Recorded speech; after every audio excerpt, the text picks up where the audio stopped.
Hello guys. आज हम लोग स्टार्ट करने जा रहे हैं एडमिशन ऑफ पार्टनर करने की रिक्वायरमेंट है क्यों।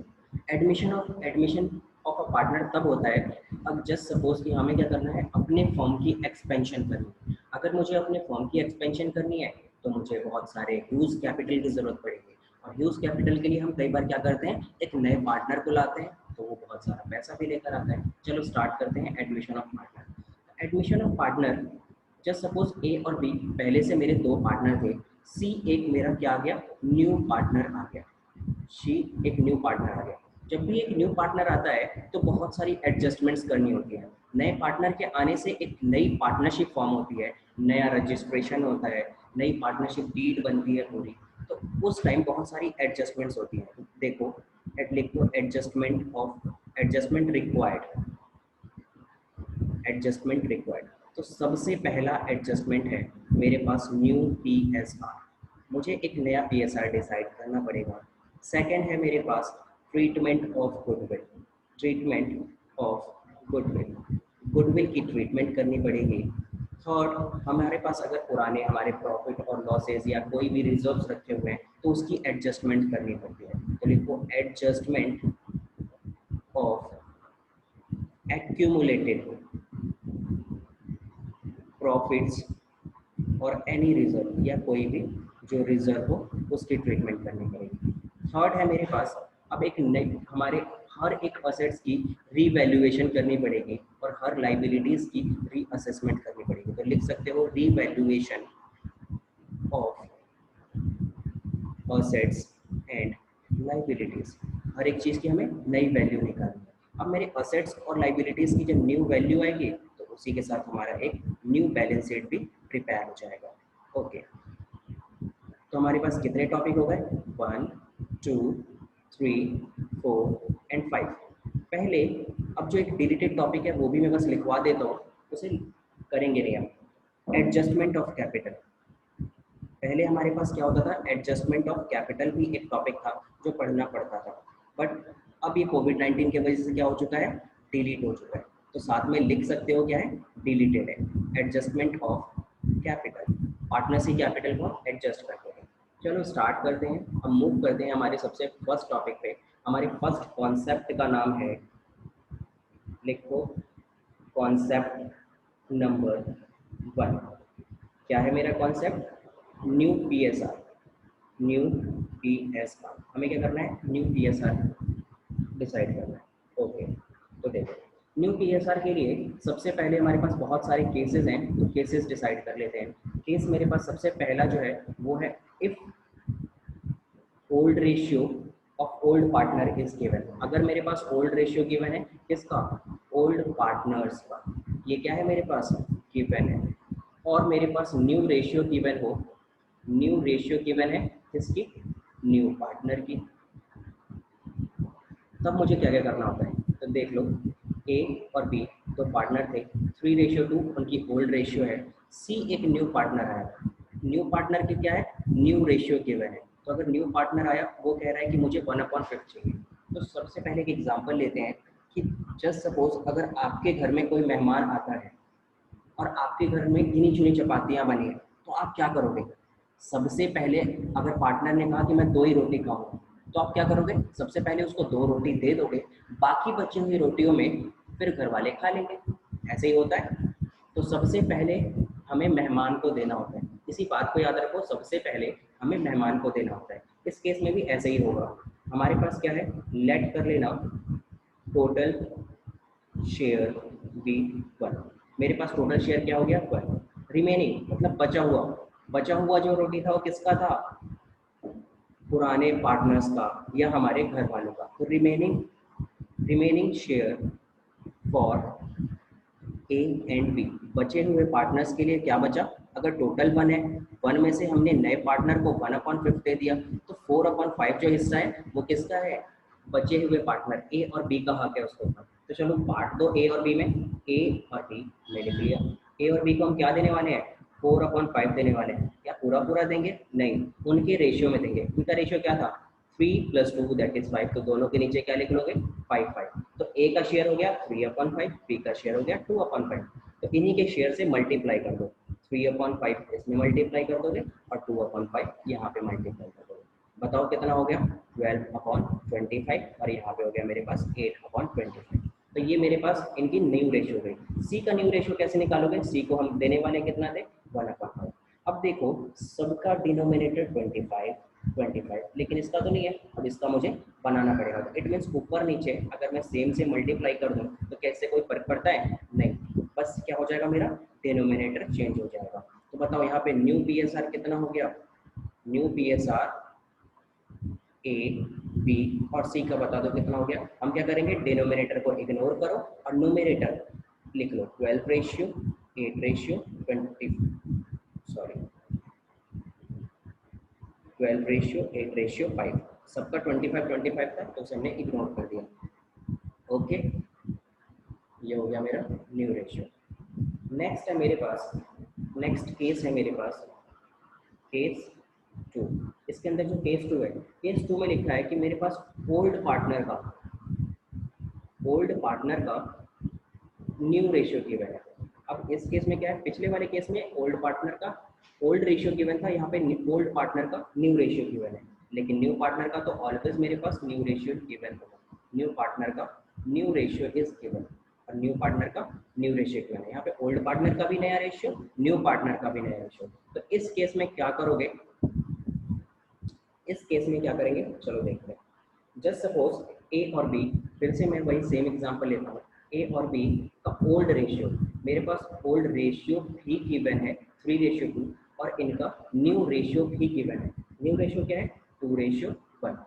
सी एक न्यू पार्टनर आ गया 1/5 शेयर के लिए। अगर सी आ गया है 1/5 शेयर के लिए, करेंगे सेम वैसे ही जैसे हम कर रहे थे। लेट कर लेना टोटल शेयर बी 1, रिमेनिंग निकाल लोगे सेम एज इट इज जैसे हम पिछले क्वेश्चन में कर रहे थे। Remaining share for A and B is equals to 1 minus new partner का शेयर न्यू उसको दे दो, आपके पास जो बचा हुआ आ जाएगा 4/5 आ जाएगा। तो 4/5। अब बताओ ए बी, हमने पिछले केस में क्या किया था, 4/5 यहाँ लिख दिया था, 4/5 यहाँ लिख दिया था। अब भी वैसे ही करेंगे, लेकिन पिछले केस में हमने ओल्ड शेयर में डिस्ट्रीब्यूट कर दिया था। इस बार हम न्यू शेयर, ओल्ड शेयर को क्या करेंगे, इग्नोर। ओल्ड शेयर को क्या करोगे, इग्नोर करो और हमें न्यू शेयर लेना है। 2 + 1 दैट इज 3 और इसके नीचे भी 3। तो इसे मल्टीप्लाई आप किससे करने वाले हैं, 3 से। तो अब हमने इस क्वेश्चन में क्या सीखा, जब भी मेरे पास न्यू शेयर गिवन होगा तो मैं ओल्ड शेयर को इग्नोर करूंगा और बाकी सारी ट्रीटमेंट सेम करूंगा।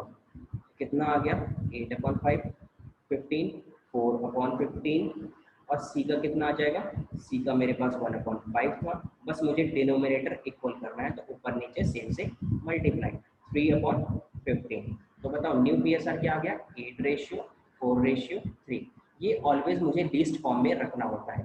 तो ये मेरे पास क्या निकल गया, ABC का न्यू रेशियो। मूव करते हैं हमारे नेक्स्ट केस पे, मूव करते हैं नेक्स्ट केस पे। हमारा केस नंबर 3। केस नंबर 3 आप लोग क्या करोगे, वीडियो पॉज कर करके नोटिंग करते चलोगे। केस 3 में मेरे पास क्या है, ओल्ड पार्टनर का ओल्ड रेशियो गिवन है। तो सबसे पहले लिख लेते हैं कि हमारे पास क्या क्या चीजें गिवन है। ओल्ड पार्टनर का ओल्ड रेशियो गिवन है, ओल्ड पार्टनर का ओल्ड रेशियो गिवन। और न्यू पार्टनर क्या कर रहा है, एक्वायर कर रहा है हिज शेयर, मतलब नए पार्टनर का, new partner acquired his share from old partner in particular ratio। वो क्या कर रहा है, नया पार्टनर अपना हिस्सा, देखो नया पार्टनर अपना हिस्सा कैसे ले रहा है, ओल्ड पार्टनर से ले रहा है, लेकिन एक पार्टिकुलर रेशियो में ले रहा है। मतलब न्यू पार्टनर ने अपना ही हिस्सा कैसे लिया है, एक पार्टिकुलर रेशियो। इट मीन्स वो खुद से मांगेगा कि मुझे ए से इतना चाहिए और बी से इतना चाहिए। सेम एग्जांपल फिर से लेते हैं हम, ए और बी हमारे ओल्ड पार्टनर है, उनका ओल्ड रेशियो गिवन है 3:2। सी एक न्यू पार्टनर आ गया 1/5 शेयर के लिए। अब उसे चाहिए तो टोटल 1/5, लेकिन इसने अब खुद से मांगा, उसने कहा मुझे ए से चाहिए, ए और बी से अपना शेयर, मतलब 2 जस्ट सपोज 2:1 में चाहिए, मैंने कुछ भी ले लिया, तो ये हाफ हाफ भी ले सकता है, ये कह सकता है कि मुझे 1/5 का हाफ ए देगा, 1/5 का हाफ बी देगा। यहाँ पे इसने कहा कि मुझे 2:1 में चाहिए, इट मीन्स ये कहना चाह रहा है कि मुझे 1/5 हिस्सा ही चाहिए ए से, 1/5 का 2/3 पार्ट कौन देगा, 1/5 का 2/3 पार्ट ए देगा, इट मीन्स 2/15 तो दे देगा ए, और बाकी बचा हुआ 1/5 का 1/3 पार्ट कौन दे देगा, बी दे देगा। तो इट मीन्स बताओ बी कितना दे रहा है, 1/50।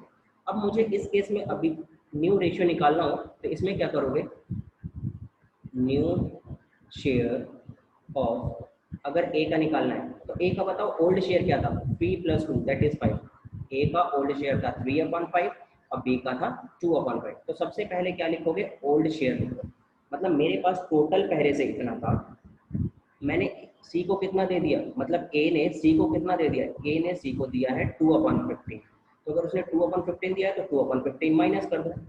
फिर से सुनो, ए का शेयर क्या था 3/5, उसने दे दिया 2/15, अगर उसने 2/15 दे दिया तो बाकी बचा हुआ हिस्सा किसका होगा, ए का ही होगा, तो इंटू 3 मैंने क्या कर लिया, 9 में से 2 माइनस कर दो, तो 9 में से 2 माइनस करोगे तो 7/15, 7/15 हो गया ए का बचा हुआ हिस्सा।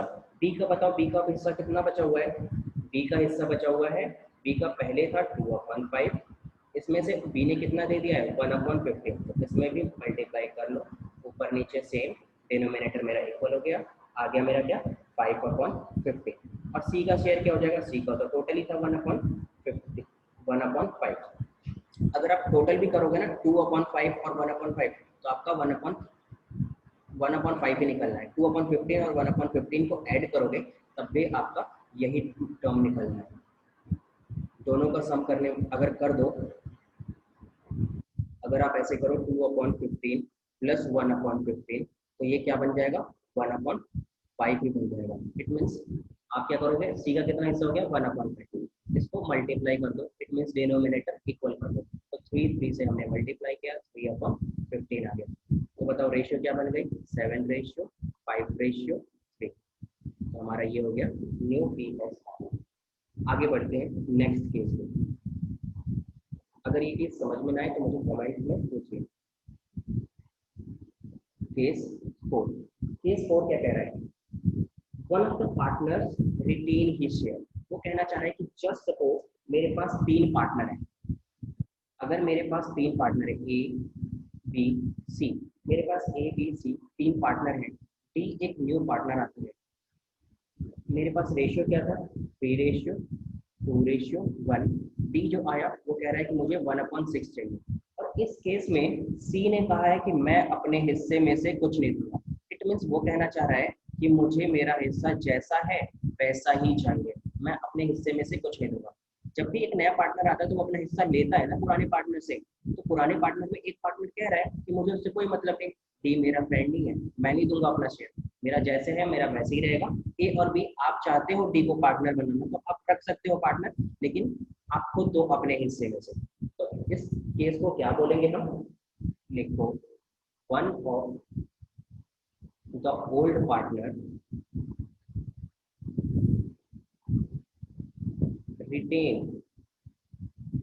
retains his original share.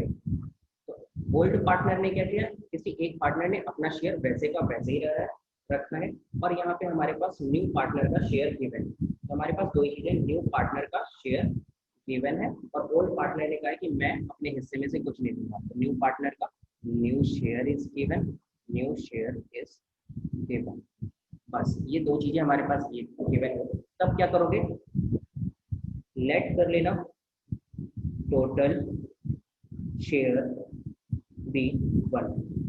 अगला केस बहुत इंपॉर्टेंट है, ध्यान से सुनो। अच्छा अगर हम डिसाइड करें कि बताओ यहाँ पे ए बी सी का शेयर कैसे बनाओगे, 3+2 और 1 कितना हो गया 6, इसके नीचे भी 6, इसके नीचे भी 6 और इसके नीचे भी 6। लेकिन इस क्वेश्चन में यहाँ पे सी का तो 1/6 हो गया, लेकिन अब आगे अगर जो बांटने वाले हो देख लो, देखते हैं सबसे पहले नेक्स्ट क्या होता था हमारा स्टेप, रिमेनिंग शेयर निकालो, तो निकालो remaining share for A and B. बताओ यहाँ पे सी लिखूंगा मैं? नहीं। जब सी क्या कह रहा है कि मैं अपने हिस्से में से नहीं दूंगा, तो इट मीन्स रिमेनिंग बचा हुआ हिस्सा किसका होगा? सिर्फ ए और बी का। तो मेरे पास टोटल शेयर था 1।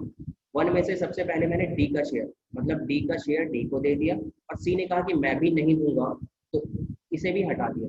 मैंने सी का शेयर भी हटा दिया। बताओ टोटल मेरे पास कितना हो गया? टोटल मेरे पास आ जाएगा 4/6। रिमेनिंग शेयर आ जाएगा 4/6। अब 4/6 कौन बांटेंगे? ए और बी। तो अब बताओ, सबसे पहले लिख देंगे हम यहाँ पे 4/6, यहाँ पे भी इसको भी दे देंगे 4/6। सबसे पहले ये मुझे बताओ कि यहाँ पे मैं क्या करूँ? 3/6 से मल्टीप्लाई कर दूँ? यहाँ पे 3/6 से मल्टीप्लाई कर दूँ? नहीं, 3/6 से मैं मल्टीप्लाई नहीं करूंगा। इस केस में मुझे ए और बी के लिए एक अलग रेशियो डिसाइड करना पड़ेगा। ए और बी का रेशियो क्या था? 3:2। अब मैं यहाँ पे क्या करूँगा? 3 + 2 दैट इज 5 और 5। मुझे इसका काम है, मुझे इसका काम है। ऐसा हमने क्यों किया? क्योंकि अब जो 4/5 है, क्या मैं उसे 6 हिस्सों में बांटने वाला हूँ? क्या 4/5 को मैं 6 हिस्सों में बांटने वाला हूँ? बिल्कुल नहीं। मैं 4/5 को सिर्फ 2 ही हिस्सों में बांटने वाला हूँ, और वो 2 हिस्से क्या है? 3 और 2। तो इट मीन्स मैं 4/5 के 5 हिस्से करूंगा, और 5 हिस्से में से 3 हिस्सा ए को दे दूंगा। ध्यान से सुनो, मैं क्या करूंगा? 4/6 के 5 हिस्से करूंगा। मैंने 5 हिस्से किए, 5 में से 3 हिस्सा 3 3 हिस्सा तो मैं ए को दे दूंगा, और बाकी बचा हुआ 2 हिस्सा किसको दे दूंगा? बी को दे दूंगा। तो इसी तरीके से अब मैं इसे करने वाला हूँ। तो बताओ 4/6 का 3 हिस्सा किसको मिलेगा? ए को मिलेगा। तो 3/5 इसको दे दो, और 4/5 का 2 हिस्सा, 4/5 का 2 हिस्सा मैंने किसको दे दिया? बी को दे दिया। तो चलो इनका इनका निकाल लो, कितना हो गया? 12/30, 8/30। और सी का बता दो, सी का कितना हो रहा है? सी ने कहा था कि मुझे मेरा जैसा था मुझे वैसे ही चाहिए, उसको उतना ही छोड़ दिया। डी ने कहा था कि मुझे टोटल 1/6 चाहिए, डी का भी उतना ही छोड़ दिया। अब बताओ डिनोमिनेटर मुझे क्या करना पड़ेगा? इक्वल। तीनों में किसकी, दोनों में किसकी मल्टीप्लाई करूँ? 5/5 की, और यहाँ भी 5/5। बताओ कितना हो गया? 5/30, और यहाँ भी हो जाएगा 5/30। तो बताओ न्यू रेशियो क्या आ गया मेरे पास? 12:8, 5:5। ये मेरा क्या हो गया? ए बी सी डी का new ratio. A B C D, A B C D का मेरे पास न्यू रेशियो आ गया। चलो आगे मूव करते हैं नेक्स्ट केस पे। इस केस में बिल्कुल बहुत अच्छे से याद रखना, सारे बच्चे समझ तो जाएंगे अभी एग्जाम में, लेकिन भूल जाएंगे, और वो क्या करके आ जाएंगे? 3/6 से मल्टीप्लाई करके आ जाएंगे इस वाले टर्म को। 4/6 को 3/6 से मल्टीप्लाई कराएंगे, जबकि याद रखना आपको इग्नोर करके 3/5 लाना है। आपको ये वाला केस डिसाइड करना है। तो इसमें very important, very very important करके लगा लो, ध्यान से लगा लोगे इस पॉइंट को, इस पॉइंट को बहुत अच्छे से करके जाओगे। इसे याद रखना इस पॉइंट के साथ। ओके, चलो आगे मूव करते हैं। केस हमने कितने केस कर लिए? हमने 4 केसेस कर लिए। चलो 5वां केस कर लेते हैं। केस 5। केस 5 में क्या है? केस 5 में कह रहा है if when a old partner surrender his share to a new partner. हमने पिछले केस में पढ़ा कि जो ओल्ड पार्टनर थे, न्यू पार्टनर था, उसने खुद से मांगा अपना शेयर। उसने खुद से डिसाइड किया कि मुझे ए से इतना चाहिए, बी से उतना चाहिए। यहाँ पे क्या हो रहा है? पुराने पार्टनर ही कह रहे हैं कि मैं खुद दूंगा, मतलब ए कहना चाह रहा है, ए कह रहा है, ए का ओल्ड शेयर ले लेते हैं 3:2। सी का न्यू शेयर, सी का न्यू शेयर मेरे पास गिवन ही नहीं है। यहाँ पे क्या हो रहा है? सी का न्यू शेयर नॉट गिवन, यहाँ पे सी का न्यू शेयर गिवन नहीं है, मुझे निकालना पड़ेगा। इस केस में क्या होता है? ए कह रहा है कि मैं अपने शेयर का, ए कहना चाह रहा है कि मेरा शेयर है क्या? 3/5, इसका क्या है? 2/5। तो वो कह रहा है मैं अपने शेयर का कुछ पार्ट, कुछ पार्ट क्या हो सकता है? कुछ भी हो सकता है, जैसे 1/5 मैं दे दूंगा अपने हिस्से में से। इट मीन्स बताओ वो कितना दे रहा है? 3/25 दे दूंगा। चलो सबसे पहले लिख लेते हैं कि हमारे पास क्या क्या चीजें गिवन होंगी। लिखो when old partner surrender his share to new partner. Old partner ने क्या किया है, खुद से दिया है अपना हिस्सा, और हमारे पास बताओ न्यू पार्टनर का रेशियो कुछ गिवन है? नहीं, न्यू पार्टनर्स शेयर लिख लो, नॉट गिवन। यहाँ पे क्या है, न्यू पार्टनर का शेयर गिवन नहीं है। तो हमने क्या देखा था, ए और बी 3:2 के पार्टनर है, सी एक नया पार्टनर आता है जो कि उसने उसका शेयर अभी डिसाइड नहीं हुआ तो उसे कितना मिलेगा। तो इस केस में हमारे पास क्वेश्चन में लिखा होगा, लिखो ए सरेंडर, ये भी क्वेश्चन है, A surrender 1/5 of his share, 1/5 of his share। और बी ने क्या सरेंडर किया है, बी कह रहा है, B surrender 2/25 from his share. आपको दोनों लाइन में डिफरेंस नजर आ रहा है? मुझे तो आ रहा है, चलो ध्यान से बताता हूँ। ए ने क्या किया, ए सरेंडर 1/5 ऑफ हिज शेयर। यहाँ पे ध्यान से देखो क्या टर्म लगा हुआ है, यहाँ पे क्या टर्म लगा हुआ है,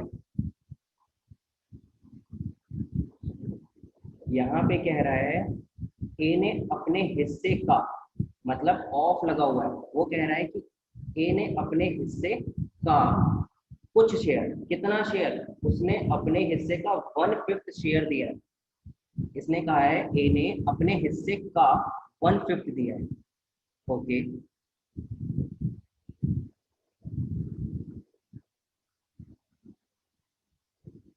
ए ने अपने हिस्से का दिया है। और बी के केस में क्या चेंज है, बी कह रहा है कि मैं अपने हिस्से में से, ये कहना चाह रहा है मैं अपने हिस्से में से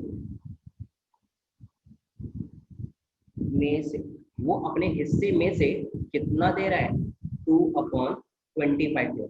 बी अपने हिस्से में से 2/25 दे रहा है और ए अपने हिस्से का 1/5 दे रहा है। तो इस केस को बहुत अच्छे से समझो और याद रखना, जब भी ऐसा लगा हो, ऑफ लगा हो, तो ऑफ मीन्स मल्टीप्लाई का केस है। आप क्या करोगे, ए के शेयर से मल्टीप्लाई कर लोगे, 3/25 मिलेगा। इट मीन्स ए टोटल में कितना दे रहा है, 3/25 दे रहा है। और बी, ये अगर फ्रॉम लगा हो तो मान लो कि बी कितना दे रहा है, बी तो अपने हिस्से में से 2/25 दे रहा है, वो डायरेक्टली आ जाएगा 2/25। तो बताओ सी का शेयर कितना हो जाएगा, दोनों की एडिशन कर दो, 2/25 ए ने दे दिया, सॉरी ए ने कितना दे दिया 3/25, अब बी ने दे दिया है 2/25, टोटल मिलाकर कितना हो गया 5/25। और इसे अगर शॉर्ट में लिखना चाहो तो 1/5 कर सकते हो, वैसे रिक्वायर्ड नहीं है आगे, क्योंकि हमारे पास क्या चाहिए, हमें तो डिनोमिनेटर इक्वल करना है। तो इस केस में क्या होता है, ए का न्यू शेयर कितना हो गया, सेम पिछले केस की तरह ए का न्यू शेयर कितना हो जाएगा, ए का सबसे पहले ओल्ड शेयर लिख लो 3/5, उसने दिया कितना है 3/25, तो माइनस कर दो बस डायरेक्टली, कि ए का ओल्ड शेयर था 3/5, उसने जितना दे दिया उतना माइनस कर दो, बचा हुआ ए का ही हो जाएगा। मैंने क्या कर दिया 12:25। बताओ बी का कितना हो जाएगा, बी का शेयर है मेरे पास 2/5, उसने दिया कितना है 2/25, तो बचा हुआ किसका हो गया, बी का ही हो गया। तो बताओ 10 में से 2 माइनस करोगे 8/25। सी का कितना है, सी का इट मीन्स हमने दोनों की टोटलिंग कर ली है ऊपर ही, चाहो तो यहाँ भी करके दिखा सकते हो वही चीज सेम 2/25। तो मेरे पास यहाँ पे क्या हो जाएगा 2/25। क्या डिनोमिनेटर सबके इक्वल है, यहाँ भी 25, यहाँ भी 25, यहाँ भी 25। इट मीन्स हम क्या कर सकते हैं, अब डायरेक्ट लिख सकते हैं 12:8:2, 12:8:2, ये हो गया ए बी सी का new ratio. Okay, any doubt? बस इस पॉइंट को इसमें हमेशा याद रखना, जब भी ऑफ का केस हो, जब भी ऑफ का केस हो आप मल्टीप्लाई करोगे, जब भी ऑफ का केस होगा तो आप क्या करोगे, मल्टीप्लाई करोगे, और जब भी फ्रॉम का केस होगा आप क्या करोगे, डायरेक्ट सब्ट्रैक्ट कर दोगे, डायरेक्ट सब्ट्रैक्ट कर दोगे। इट मीन्स वो क्या गिवन है आपके पास, टोटलिंग में गिवन है, वो क्या गिवन है, टोटलिंग में गिवन है हमारे पास सारी चीजें। ओके, चलो अब आगे मूव करते हैं। लगभग हमने सारे क्वेश्चंस कर लिए, इससे हमारे सारे टॉपिक्स क्लियर हो सकते हैं। हमारे पास नेक्स्ट कॉन्सेप्ट है ट्रीटमेंट ऑफ गुडविल, जो हम नेक्स्ट वीडियो में करेंगे। तो आप लोगों के पास कोई डाउट है? अगर कोई भी डाउट हो तो कमेंट सेक्शन में पूछें, मैं उसके लिए एक सेपरेट वीडियो बनाऊंगा। Okay, bye.